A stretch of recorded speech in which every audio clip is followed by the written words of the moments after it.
साधना का भाई नहीं था। वो बचपन से ही लड्डू गोपाल को राखी बांधती आ रही थी।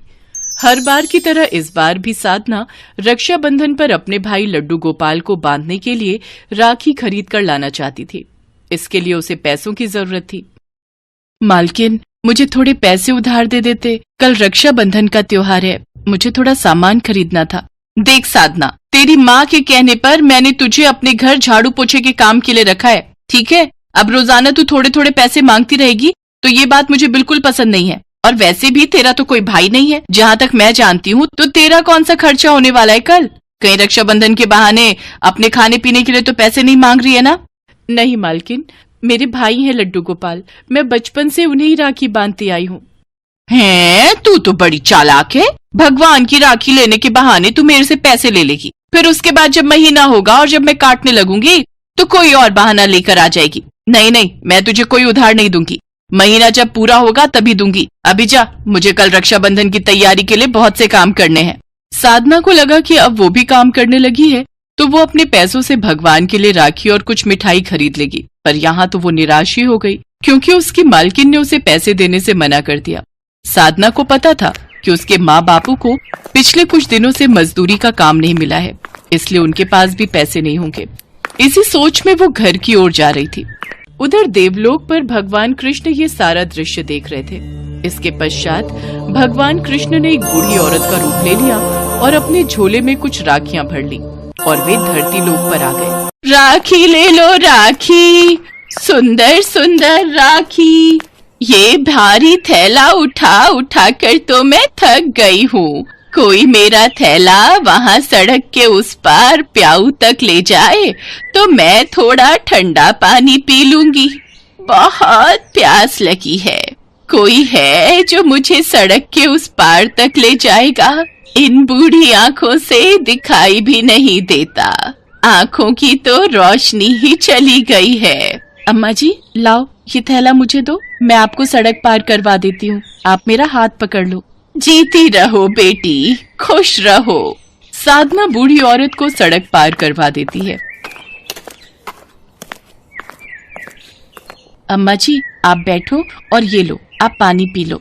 बेटी, तुम बहुत अच्छी हो, तुम्हारे संस्कार बहुत ही अच्छे हैं। ये लो, मेरी तरफ से ये राखी उपहार में रखो। अपने भाई को राखी बांध देना। अब तुम्हें राखी खरीदनी नहीं पड़ेगी। अच्छी लगी ना? अम्मा जी, ये तो बहुत सुंदर है, मुझे सचमुच इसकी बहुत जरूरत थी। आपका बहुत बहुत धन्यवाद। अच्छा बेटी, अब मैं चलती हूँ, थोड़ी और राखियाँ बेच लूंगी। आराम से जाना अम्मा जी। राखियाँ देखकर साधना बहुत खुश होती है। उधर भगवान कृष्ण देवलोक वापस आ गए। अगले दिन साधना सुबह जल्दी उठ जाती है और नहा धोकर लड्डू गोपाल को वही राखी बांधने लगती है।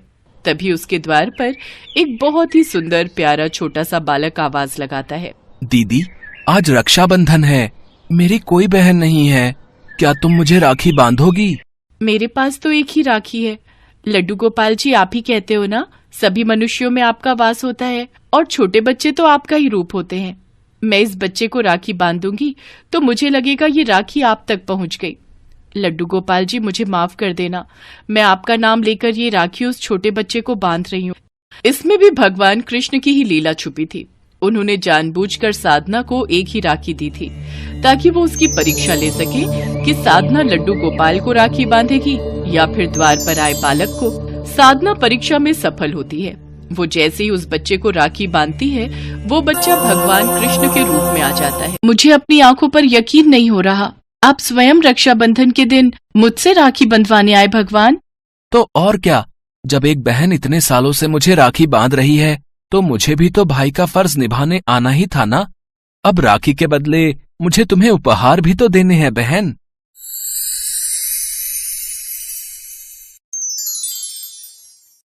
साधना, ये सब उपहार तुम्हारे लिए ही हैं। जो कोई भी भक्त मुझे सच्चे हृदय से याद करता है, उसके घर सुख समृद्धि का वास होता है। रक्षाबंधन के दिन जो भी बहनें सच्चे मन से मुझे राखी बांधती हैं, मैं अपने भाई होने का फर्ज जरूर निभाता हूं। मेरे आशीर्वाद से मेरी बहनों के जीवन के सारे दुख दूर हो जाते हैं और उनके जीवन में खुशियों का वास होता है। सदा खुश रहो मेरी बहन। लाओ अब थाल के थोड़े लड्डू मुझे भी खिलाओ, मुझे बहुत जोरों की भूख लगी है। साधना और उसके माता पिता की आंखों में खुशी के आंसू थे। इससे बड़ी खुशी की बात एक बहन के लिए और क्या ही हो सकती थी।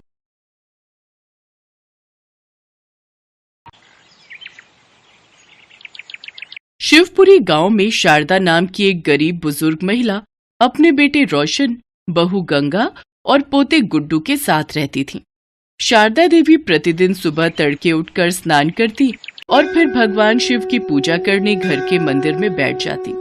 रोशन एक लकड़हारा था। शिव भगवान की कृपा से लकड़ियां बेचकर अब उसकी अच्छी कमाई होने लगी। एक दिन रोशन ने शारदा से कहा, माँ, आपके आशीर्वाद से मेरा व्यापार बहुत ही अच्छा चल रहा है। मैंने अब एक नया घर ले लिया है। कुछ दिनों बाद हम वहीं रहने चले जाएंगे। ये तो सचमुच बड़ी ही खुशी की बात है बेटे। अच्छा ये बता, तूने हमारे साथ साथ भगवान के रहने के लिए भी नए घर में मंदिर बनवाया या नहीं? ये बात सुनकर गंगा कहती है, माँ जी, आप सारा दिन पूजा पाठ ही करती रहती हैं।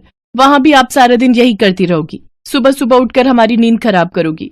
इसलिए हमने सोचा है कि आप यहीं रहें और अपना पूजा पाठ करती रहें। हम आपको आपका खर्चा पानी भेज दिया करेंगे। नए घर में केवल मैं, ये और हमारा गुड्डू ही साथ जाएगा। रोशन, देख तो बहू क्या बकवास किए जा रही है। क्या सचमुच तेरे घर में मेरे और मेरे प्रभु के लिए कोई जगह नहीं है?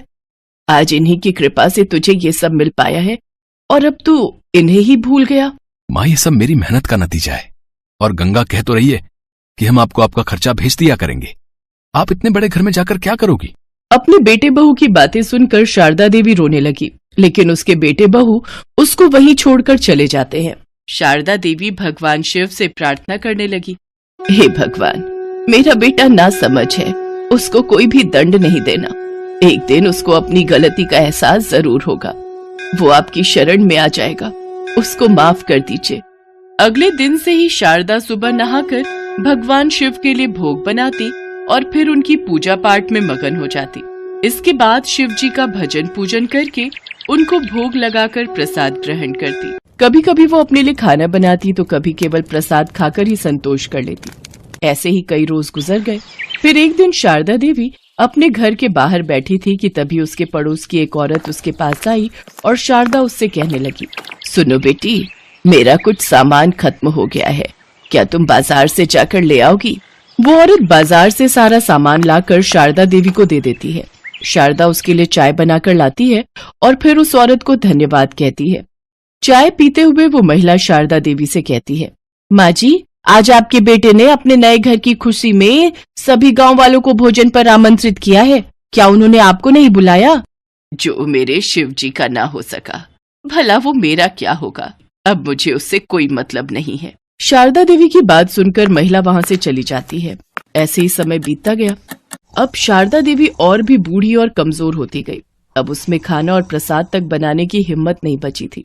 इसलिए वो अब सिर्फ शिव जी के लिए ही प्रसाद बनाती और उसी को खाकर संतुष्टि कर लेती थी। एक दिन शारदा देवी भगवान शिव के आगे बैठकर रोने लगी और कहने लगी, प्रभु, अब इस संसार से मेरा मन भर चुका है। अब आप मुझे अपनी शरण में ले लीजिए। ना जाने और कितना कष्ट सहना होगा मुझे आपसे मिलने के लिए। इतना कहकर वो भजन करने लगी।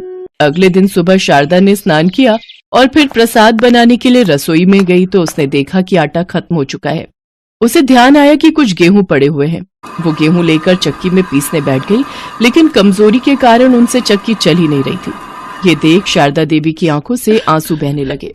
वो कहने लगी, प्रभु, आज मेरा शरीर साथ नहीं दे रहा है। मेरा नियम टूट जाएगा और मेरे शिव जी भूखे रहे। ये मुझसे बर्दाश्त नहीं होगा। मुझे शक्ति दे प्रभु, जिससे कि मैं आपको भोग लगा सकूं। इतना कहकर शारदा देवी ने एक बार फिर कोशिश की और फिर दोबारा कोशिश करके वो हार गई और वो रोने लगी। तभी घर में तेज रोशनी हुई और नीले प्रकाश से पूरा घर भर गया। उन्होंने देखा कि स्वयं भगवान शिव चक्की चला रहे हैं। शारदा उनको देखकर हैरान रह गई। तभी भगवान ने कहा, मैया, क्या देख रही हो? मुझे बहुत जोरों की भूख लगी है, इसमें और गेहूं डालो। शारदा देवी को बिल्कुल भी होश नहीं था। वो रोते रोते चक्की में गेहूं डाल रही थी और भगवान शिव गेहूं पीस रहे थे। फिर जब शारदा देवी को सुध आई तो भगवान शिव गेहूं पीस चुके थे। इसके बाद शिवजी भगवान ने कहा, मैया, आज आपकी तपस्या सफल हुई। मांगो, आपको क्या मांगना है? मुझे अपने चरणों में स्थान दे दीजिए प्रभु, मुझे और कुछ नहीं चाहिए। भगवान शिव ने उसे आशीर्वाद दिया तो शारदा देवी पहले जैसी स्वस्थ हो गई। शारदा देवी ने उनके लिए हलवा बनाकर उनको भोग लगाया। भगवान शिव ने भोग खाया और कहा, मैया, मेरा पेट भर गया आपके भोग से। अभी आपका इस संसार में कुछ समय बाकी है, उसके बाद ही आपको स्वर्ग लोक की प्राप्ति होगी। आज से तुम्हें यहाँ कोई कष्ट नहीं होगा। इतना कहकर वो अंतर ध्यान हो गए।